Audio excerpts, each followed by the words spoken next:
पिछले क्लास बताया गया था द्रव की अवस्था, इसमें कई बातें हो चुकी बताई गई, दिखा दिया गया है। अगला पार्ट इसी का है कोलाइडी विलयन क्या होता है। थॉमस ग्राहम ने पदार्थों के जलीय विलयन को पार्चमेंट पेपर से मिश्रित होने के आधार पर दो वर्गों में वर्गीकृत किया था। पहला भाग बनाया था क्रिस्टलाभ, सेकेंड पार्ट बनाया कोलाइड्स। क्रिस्टलाभ क्या होते हैं? ऐसे पदार्थ जिनके जलीय विलयन पार्चमेंट पेपर से होकर आसानी से विसर्जित हो जाते हैं, उन्हें क्रिस्टलाभ कहते हैं। ये पदार्थ ठोस अवस्था में क्रिस्टल के रूप में होते हैं, ठीक है। जैसे यूरिया हो गया, शर्करा हो गई और NaCl में स्नान होता है। सेकेंड बताया गया है ऐसे कोलाइड्स, ऐसे पदार्थ जिनके जलीय विलयन पार्चमेंट पेपर से होकर विसरित नहीं हो पाते हैं अथवा बहुत कम विसरित होते हैं, उन्हें कोलाइड्स कहा जाता है। जैसे जिलेटिन है, गम है, मंड है, जिलेटिन है, ये सब आते हैं, ठीक है। यही बात नोट करिए। थॉमस ग्राहम ने पदार्थों के जलीय विलयन को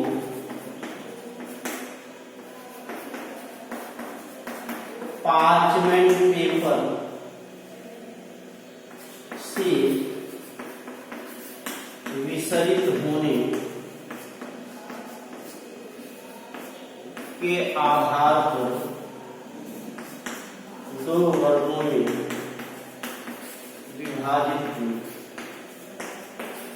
ठीक, पहला बनाया था, नंबर 1 बनाया है क्रिस्टलाभ, दूसरा बनाया इन्होंने कोलाइड्स।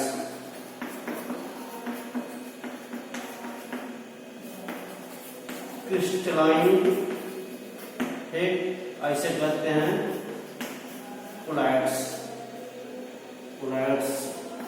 ठीक, ये बनाइए। पहला है बना लीजिएगा क्रिस्टलाभ क्या होते हैं।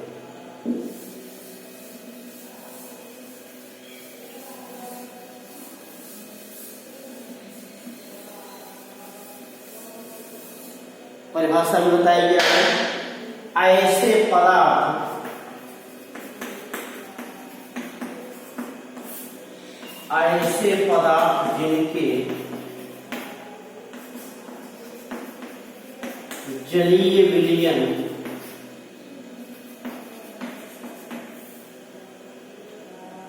पार्चमेंट झिल्ली से आसानी से विसरित हो जाते हैं, उन्हें क्रिस्टलाभ कहते हैं। ठीक, ये ठोस अवस्था में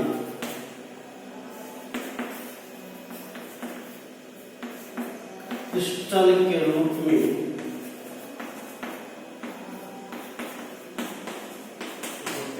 एग्जाम्पल देखिए, जैसे सोडियम क्लोराइड हो गया,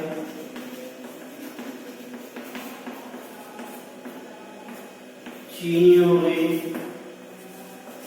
यूरिया हो गई। ये ऐसे पदार्थ होते हैं जो ठोस अवस्था में क्रिस्टलीय या क्रिस्टल के रूप में होते हैं। इन पदार्थों के जलीय विलयन पार्चमेंट झिल्ली से होकर आसानी से विसरित हो जाते हैं, ठीक है। ऐसे पदार्थों का नाम दिया गया क्रिस्टलाभ। दूसरा नोट करिएगा कोलाइड्स क्या होते हैं।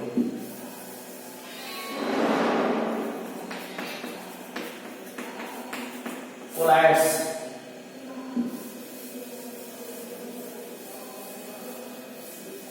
ऐसे पदार्थ जिनके जलीय विलयन पार्चमेंट झिल्ली से हो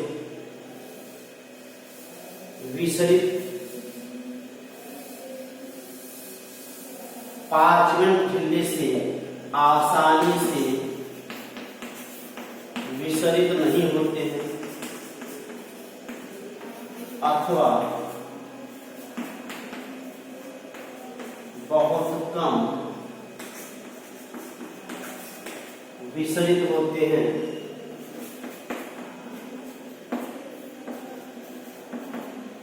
उन्हें कोलायड्स कहते हैं। ठीक, एग्जाम्पल देखिए, जैसे सरेस है, ग्लू है, मंड है, एल्यूमिन, ये सभी पदार्थों के जलीय विलयन क्या होते हैं, पार्चमेंट पेपर से होकर आसानी से विसरित नहीं होते हैं अथवा बहुत कम विसरित होते हैं। जैसे सरेस है, ग्लू है, मंड है, एल्यूमिन। ठीक है, अब इसके बाद कुछ समय बाद इन्होंने देखा, थॉमस ग्राहम तथा ओस्टवाल्ड नामक वैज्ञानिकों ने यह देखा कि कुछ एक ही पदार्थ भिन्न भिन्न माध्यमों में क्रिस्टलात तथा कोलायड्स दोनों के गुण प्रदर्शित करते हैं, इसलिए यह पदार्थों का वर्गीकरण माना नहीं गया। आगे लिखेगा,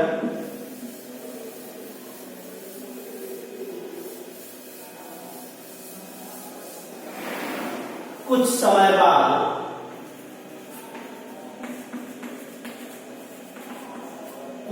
बाद थॉमस ग्राहम तथा ओस्टवाल्ड ने यह स्पष्ट किया कि कुछ ऐसे पदार्थ हैं जो भिन्न भिन्न माध्यमों में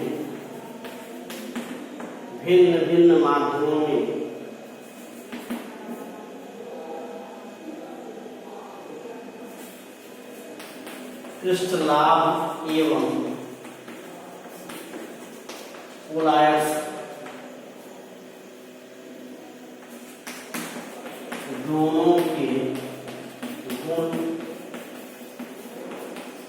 प्रदर्शित करते हैं।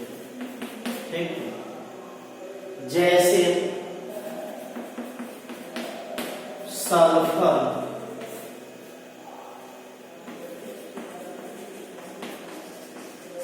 अल्कोहलीय माध्यम में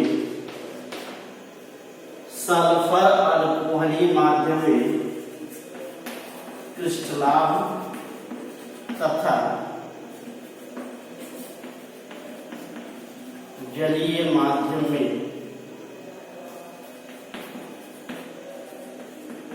कोलायड्स की भांति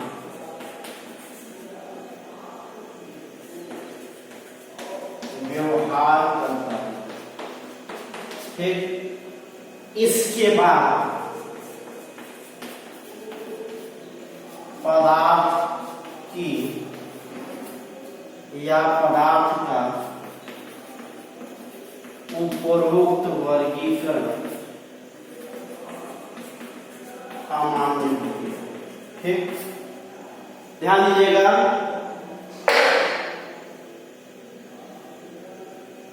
प्रारंभ में पदार्थों को दो वर्गों में विभाजित किया गया, क्रिस्टलाभ और कोलायड्स।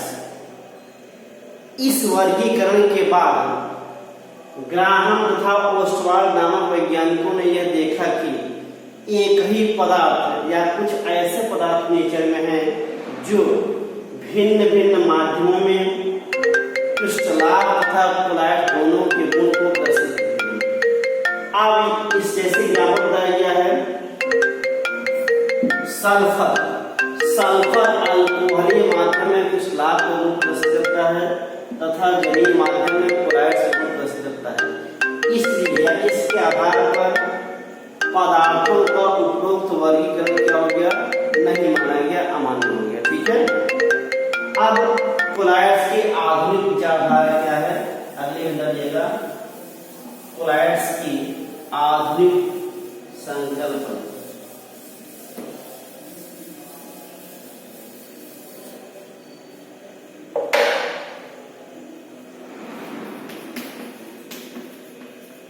कोलॉइड्स की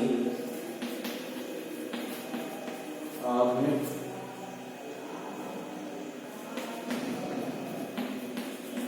संकल्पना। ठीक, आधुनिक अवधारणा के आधार पर कोलॉइड्स वे पदार्थ या कोलॉइड्स को उनके कणों के आकार के आधार पर परिभाषित किया गया। आप लिखेंगे आधुनिक विचारधारा के अनुसार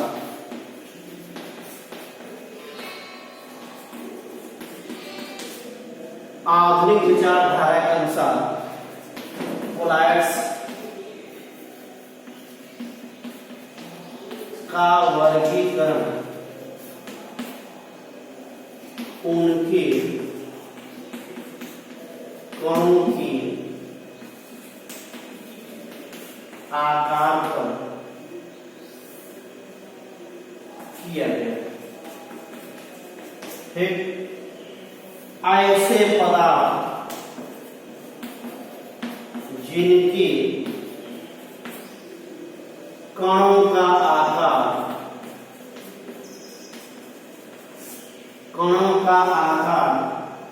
50 एंगस्ट्रॉम से 2000 एंगस्ट्रॉम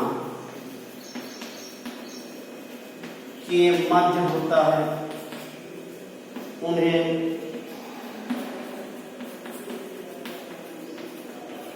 कोलॉइड्स कहते हैं। ठीक, ये परिभाषा हो गई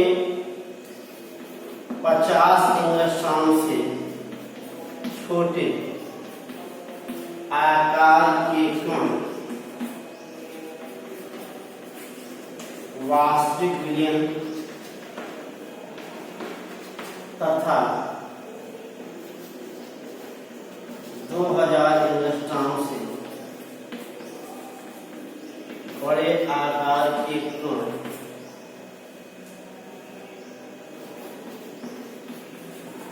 निलंबन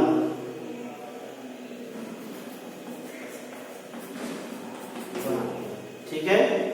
माने यहां देखिए कोलॉइड्स का वर्गीकरण किसके आधार पर किया गया? कणों के आकार पर। माने ऐसे पदार्थ जिनके कणों का आकार 50 एंगस्ट्रॉम से 2000 एंगस्ट्रॉम के मध्य होता है, उन्हें कोलॉइड्स कहते हैं या कोलॉइडी निकाय या विलयन कहते हैं। ठीक है, 50 एंगस्ट्रॉम से छोटे आकार के कण वास्तविक विलयन तथा 2000 एंगस्ट्रॉम से बड़े आकार का निलंबन या निलंबन बनाते हैं। यहां देखिएगा स्ट्रक्चर,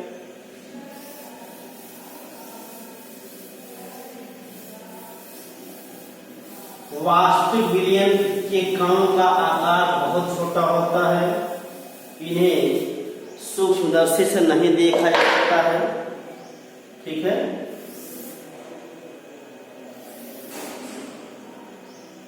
ये पार्चमेंट पेपर से आसानी से विकसित हो जाते हैं। ये बहुत छोटे होते हैं,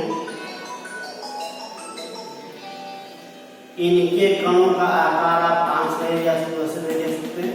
ठीक है,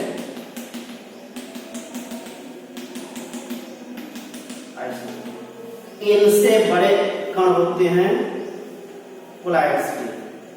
ये पार्चमेंट झिल्ली से नहीं पास पाते हैं, जबकि फिल्टर पेपर से निकल जाते हैं ऐसे।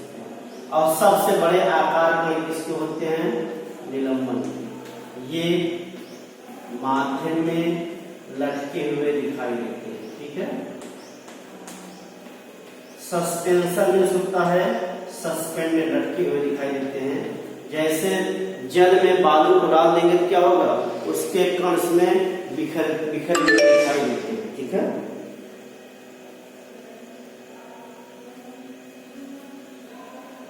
आगे देखिए, ये कहा जाएगा, इसका आकार हो जाएगा 50 एंगस्ट्रॉम 2000 एंगस्ट्रॉम। ये छोटा होगा 0 से, ये 2000 से अधिक होता है।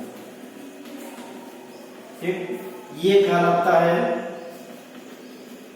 ट्रू सॉल्यूशन, ये कहलाता है कोलाइडल सॉल्यूशन, और ये कहलाता है सस्पेंशन या सस्पेंशन। ये कणों के आधार पर पदार्थों के विलयन का वर्गीकरण किया गया है। ठीक है।